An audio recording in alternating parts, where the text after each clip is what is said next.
రాష్ట్ర జాగృతి అధ్యక్షురాలు కల్వకుంట్ల కవిత ఈ నెల 25న రాజకీయ పార్టీ నామకరణం చేయడం జరుగుతుందని తెలంగాణ రాష్ట్ర జాగృతి రాష్ట్ర నాయకులు హెచ్ఎస్ శ్రీకాంత్ అన్నారు. ఈ సందర్భంగా గురువారం దేవరకొండ ఐబీలో విజయవంతం చేయాలని కోరుతూ పోస్టర్లను ఆవిష్కరించారు. ఈ సందర్భంగా ఏర్పాటు చేసిన విలేకరుల సమావేశంలో ఆయన మాట్లాడుతూ ఈ నెల 25న మేడ్చల్ జిల్లా అద్వైయ కన్వెన్షన్లో నూతన పార్టీ ఏర్పాటు చేస్తున్నట్లు ఈ కార్యక్రమాన్ని విజయవంతం చేయాలని తెలిపారు. ఈ కార్యక్రమంలో తెలంగాణ జాగృతి రాష్ట్ర నాయకులు నియోజకవర్గ అధ్యక్షులు లకుమారపు మల్లయ్య, డాక్టర్ మన అశోక్ యాదవ్, డాక్టర్ లింగం, కర్ణకంటి రజనీకాంత్, మణిగోపాల్, సఫావట్ నిరంజన్, కామిశెట్టి కృష్ణయ్య, నిరంజన్, వస్కల యాదయ్య తదితరులు పాల్గొన్నారు. గత 15-20 సంవత్సరాలు తెలంగాణ జాగృతిలో చురుకుగా పాల్గొంటున్నాను. మండలంలో ఇన్ఛార్జ్ చేసుకొని తర్వాత ఇక్కడ నల్గొండ జిల్లాలో మరియు నాకు అవకాశం ఇచ్చినటువంటి హెచ్ఎస్ శ్రీకాంత్ గారు, రజనీకాంత్ గారు నాకు సపోర్ట్ కొంటూ మండలంలో ప్రతి కార్యక్రమంలో పాల్గొంటూ ఒక్కగారికి పేదోడుగా వాదోడుగా ఉండేవాళ్ళు. అప్పుడు తర్వాత పార్టీ పరంగా కానీ మరి ఏ పార్టీ కానీ మమ్మల్ని ఆదరించలేదు. మమ్మల్ని ఫస్ట్ నుంచి ఎలాగో ఇప్పుడు కూడా అట్లే ఉన్నాం. మాకు అక్క గుర్తించింది మమ్మల్ని.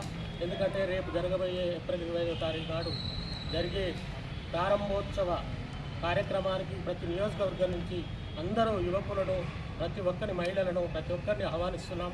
ఎందుకంటే నియోజకవర్గంలో ఇప్పటి వరకు కూడా ఏ కార్యక్రమాలు చేసినా మమ్మల్ని ఎవరిని ఇన్వాల్వ్ చేస్తలేరు. ఎందుకంటే మా పేరు గుర్తింపు పడ్డది, జాగృతి అనేది గుర్తింపు పడ్డది. కావున మేమేంటంటే ఎప్పుడు ఎల్లవేళ్ళ అక్కవారు ఏమంటుంటే అక్కకు సపోర్ట్ చేసుకుంటూ అన్ని విధాలుగా చేస్తున్నాం.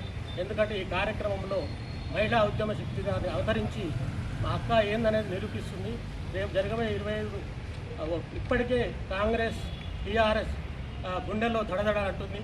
ఆ మీటింగ్ ఎట్లా ఉంటుందో అని వాళ్ళే చర్చించుకొని ఎట్లా ఉంటుందో ప్రపంచం చూస్తారు. కానీ ఖచ్చితంగా 100% మీటింగ్ సక్సెస్ కావాలని దేవరకొండ నియోజకవర్గం నుంచి ప్రతి ఒక్కరికి మేము చేతులెత్తి వేడుకుంటున్నాం. ఎందుకంటే ఒక మహిళ ముందుకొచ్చి సారథ్యం వహించుకుంటూ ప్రతి ఒక్కరికి న్యాయం చేస్తామని మొన్న కూడా ఒక 2 నెలల కింద దేవరకొండ నకలగండి ప్రాజెక్టుకి వచ్చి నకలగండిలో ప్రతి ఒక్కరికి వాళ్ళు కూడా అందరితో కలిసి మాట్లాడి అందరికి చేసి ప్రతి స్కూల్కి పోయి, కంపెనీ స్కూల్కి పోయి విద్యార్థుల గురించి కానీ ఎక్కడికి వచ్చినా ఎవరి సమస్య గురించి తీసుకొని ఎమ్మటే కలెక్టర్ గారితో వాళ్ళతో మాట్లాడి చేసింది. కాబట్టి ఎందుకంటే అక్క 10 ఏళ్లలో కష్టపడ్డది కానీ అవకాశం రాలేదు.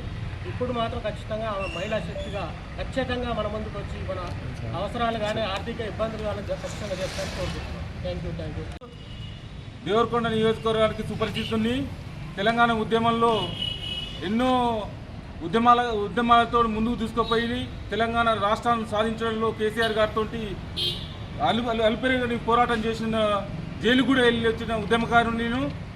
అలాంటి ఉద్యమకాలంలో 2004 నుంచి కవితక్క గారేమటి ఆకర్షితున్నాయి. కవితక్క గారితో 2004 నుంచి ట్రావెల్ చేస్తున్నాను. నా ప్రయాణం మొదలైంది. జాగృతిలో నల్గొండ జిల్లా, ఉమ్మడి నల్గొండ జిల్లా యూత్ ప్రెసిడెంట్గా కూడా పనిచేశాను నేను. కవితక్క గారితో దేవరకొండలో బతుకమ్మ కార్యక్రమాన్ని కూడా నిర్వహించాము. కవితక్క గారిని తీసుకొచ్చి ఎన్నో ఉద్యమాలు చేసి తెలంగాణ సాధించుకున్నాము. కానీ తెలంగాణ ప్రజలు చిరకాల కోరికైన ఉద్యమాల్లో నడిపిస్తూ అక్కగారితో నడుస్తూ తెలంగాణ చిరకాల కోరిక స్వప్నం చేసుకున్నాము. కానీ కొన్ని శక్తులు, కొన్ని గుంటనక్కలు చేరి తెలంగాణ సాధించిన తెలంగాణలో ఒకవైపే అభివృద్ధి చేసుకుంటూ ఒక వర్గానికే న్యాయం చేస్తూ ఉద్యమకారులను కానీ కార్యకర్తలు కానీ మర్చిపోయి ఇవాళ సాధించుకున్న తెలంగాణ గుంటనక్కల పాలైంది. ఎన్ని గమనించిన కవితక్క అలుపెరగకుండా 10 ఏళ్ళు గవర్నమెంట్ ఉన్నా కూడా పోరాటం చేసుకుంటా లోపల ఎంతో అణిచివేతకు గురైతున్నా కూడా ఆమె ఇప్పుడే కొత్తగా వచ్చిన తెలంగాణను ఖరాబు చేయదనే ఉద్దేశంతో ఓపిక పట్టింది. కానీ గుంటనక్కలతో ఈ తోడై ఇంకా తెలంగాణ రాష్ట్రాన్ని నాశనం చేసే వైపు అడుగులు పెడుతున్నప్పుడు అక్క బయటకు వచ్చి ఈరోజు మన తెలంగాణ ప్రజల కోసం, ఉద్యమాల కోసం, బడుగిన వర్గాల కోసం ముందరకు వచ్చి అన్ని ఒక స్థాయిలో ఎంపీగా, ఎమ్మెల్సీగా రాష్ట్రంలో ఎంతో తెలంగాణ యువకులు, తెలంగాణ ఉద్యమకారులు, ముఖ్యంగా వీరవనితలు ముందుకొచ్చి అక్కగారికి సపోర్ట్ చేసి తెలంగాణను దుర్మార్గుల నుంచి కాపాడుకునే బాధ్యత తెలంగాణ తెచ్చిన మనకెంతో బాధ్యత ఉందో ఈరోజు కాపాడుకోవాల్సిన బాధ్యత కూడా మన మీద ఉంది. దయచేసి జనాలారా, నేను 20 ఏళ్ళ ఉద్యమాలే చేశాను. ఏ పదవి అనుభవించలేదు. కోట్ల రూపాయలు ఖర్చు పెట్టిన ప్రతి ఒక్కరికి తెలుసు. దేవరకొండ నియోజకవర్గంలో శక్తిగా తెలంగాణ రూపుమాపల్ని మార్చడానికి అక్క వీరవనిత ఒంటరిగా బయలుదేరి మన అందరం సహకరించి అడిగేసి అక్కగారికి ప్రోత్సాహం ఇచ్చి తెలంగాణను కాపాడుకుందాం. మీరు 25వ తారీఖు జయప్రదం చేసి తెలంగాణ మహిళల శక్తి ఏందో, తెలంగాణ ఉద్యమాల శక్తి ఏందో, తెలంగాణ యువకుల శక్తి ఏందో, వీర వనితల శక్తి ఏందో చూపించాలని కోరుకుంటూ మీ హెచ్ఆర్ శ్రీకాంత్. అశోక్ యాదవ్, నేను తెలంగాణ జాగృతి రాష్ట్ర కార్యదర్శిగా పనిచేస్తా ఉన్నాను.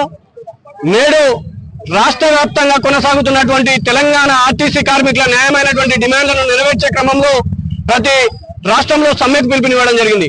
వారి యొక్క న్యాయమైన డిమాండ్లను ప్రభుత్వం ఏదైతే మేనిఫెస్టోలో చేర్చిందో, మేనిఫెస్టోలో చేర్చిన మేరకు వారికి 2 PRCలు 2 DAలు, తెలంగాణ రాష్ట్ర ఆర్టీసీ కార్మిక సంస్థను తెలంగాణ ప్రభుత్వ సంస్థగా విలీనం చేసే ఒక డిమాండ్ ను కూడా నెరవేర్చాలని చెప్పేసి వారు డిమాండ్ చేస్తూ సమ్మెకు పిలుపునివ్వడం జరిగింది. కాబట్టి తక్షణమే ప్రభుత్వం పంతాల పోకుండా ప్రజల యొక్క ప్రాణాలను మార్కెట్ లో పనంగా పెట్టకుండా ప్రజల యొక్క భద్రతే లక్ష్యంగా పనిచేస్తున్నటువంటి ఆర్టీసీ కార్మికుల యొక్క యూనియన్ల యొక్క డిమాండ్లను నెరవేర్చే క్రమంలో తప్పనిసరిగా వారితో చర్చలు జరిపి వారి యొక్క డిమాండ్లను అంగీకరించి వారిని ప్రభుత్వ సంస్థగా విలీనం చేస్తూ వారి యొక్క 2 PRCలను 2 DAలను చెల్లించాలని చెప్పేసి జాగృతి డిమాండ్ చేస్తా ఉంది. లేని పక్షంలో తెలంగాణ ఆర్టీసీ కార్మికులు చేయబడేటువంటి భవిష్యత్తులో ఏ నిర్ణయం తీసుకున్నా వారి యొక్క సమ్మె కార్యక్రమాన్ని కొనసాగించే క్రమంలో వారికి ఎల్లవేళలా జాగృతి మద్దతుగా తోడుగా ప్రత్యక్ష మా యొక్క జాగృతి మేము కలిసి పనిచేస్తామని చెప్పేసి తెలియజేస్తూ మా యొక్క కవిత మొన్ననే ప్రెస్ మీట్ పెట్టి చెప్పడం జరిగింది. కంపల్సరీగా ఆర్టీసీ కార్మికుల న్యాయమైన డిమాండ్లను పరిష్కరించాలని, ఆర్టీసీ సురక్షితమైనటువంటి ప్రజల యొక్క ప్రయాణాన్ని కోరుకుంటుంది. ఆ క్రమంలో వాళ్ళందరికీ అండదండగా ఉండాలని చెప్పేసి ప్రెస్ మీట్ పెట్టి చెప్పడం జరిగింది. కాబట్టి కవితక్క గారి ఆదేశాల మేరకు మేము తూచా తప్పకుండా కార్మికుల న్యాయమైన డిమాండ్ల సాధన కోసం పనిచేస్తామని చెప్పేసి తెలియజేస్తూ అవకాశం ఇచ్చినటువంటి కార్మిక మిత్రులందరూ కూడా ధన్యవాదాలు తెలియజేస్తూ జై తెలంగాణ, జై జాగృతి.